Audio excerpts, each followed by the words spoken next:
Hello, and I'm back after the end of round one. I'm sorry about mic issues. I don't have a very good mic. So I'll tell you what happened over round one, and then we'll roll the random event. To start with, no one else succeeded in any diplomacy rolls. Only other two people who could do it were Great Britain and Italy, and they both failed. So then I'll go over people's turns chronologically. So Germany didn't really do much. They sent battlecruiser and submarine on little adventure. They upgraded the medium factory in eastern Germany, and they annexed Austria.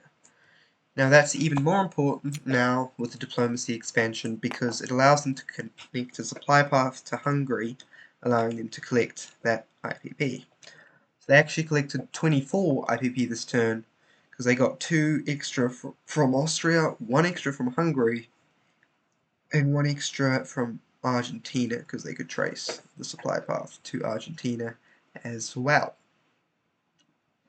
So that's as for Nationalist Spain. Nationalist Spain, I'll just go over Spain all in one. Germany lend-leased a fighter to Spain. The Nationalist ships went up to port, and the Nationalists took this territory. Then on the Republicans' turn, they tried to bomb. They bombed this port to cut off both of the access so that the Italians couldn't send anything. They did lose their fighter in the bombing run.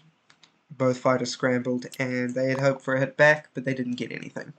The USSR sent a mountain brigade, and the Republicans purchased a militia and recruitment rolled in infantry, while the Nationalists failed their recruitment. That's Spain. What I think will happen in Spain, well, the Nationalists are going to try a sortie out to break this blockade.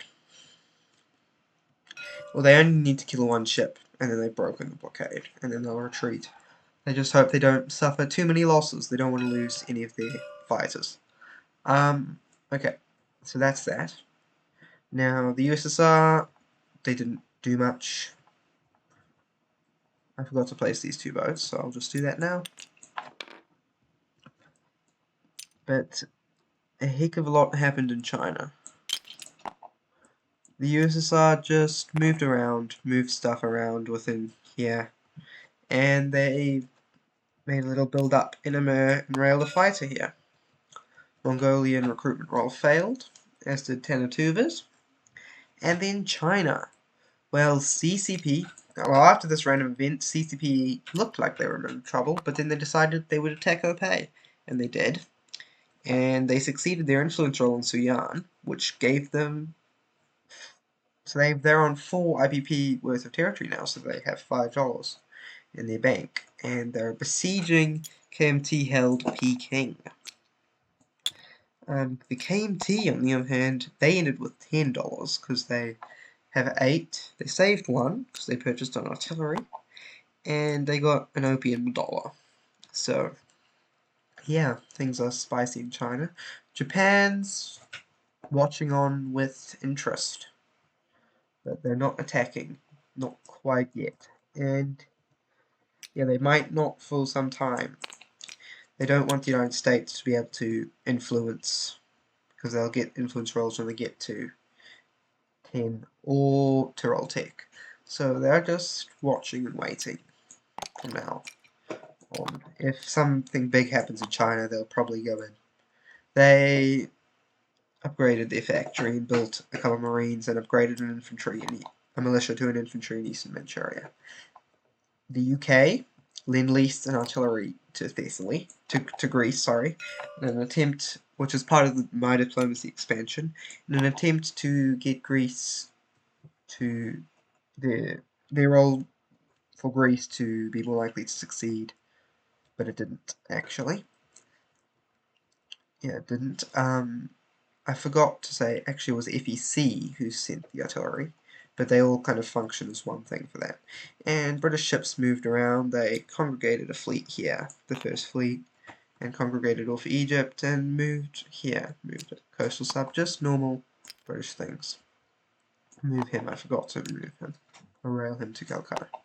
So yeah, that's that. France just moved around. They built some militia, just so they don't have to worry about airborne stuff. And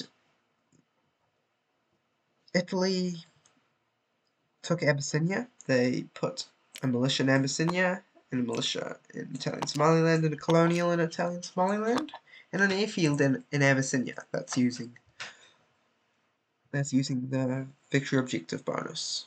That's Italy. And the other thing Italy did is they started a new major factory in Rome. They're going for 2 tech rolls. And America did nothing. They didn't move anything, they just saved. This is the current tech situation. Germany, Italy, and Japan succeeded all of their tech rolls.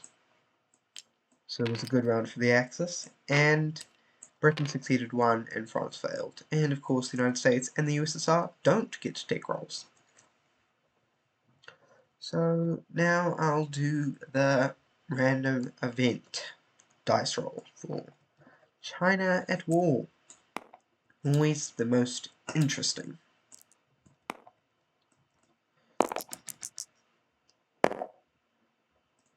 A 3. Again, another warlord joins the nationalists. So, yeah. Which warlord will it be? Yunnan. Wow, things are going well for KMT this game. Oh, that's another opium zone. Well, KMT's not complaining. Obviously, opium doesn't contribute to becoming a major power.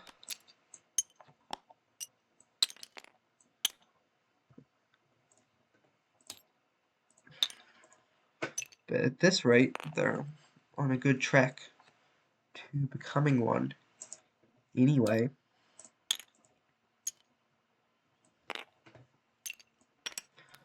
there we are. KMT moves up on the chart. They're down to 8, but now they're back up to 9. And they can collect 11 if they collect the opium money, which they certainly will. Well, CCP's not a huge fan of that, but that's that. Okay, well, I'll move on to Germany's diplomacy rolls. They have 2, and this is also always interesting. So Germany's going to roll for. They are trying to get as many people as they can on stage 3. So Germany will roll for, who has more units?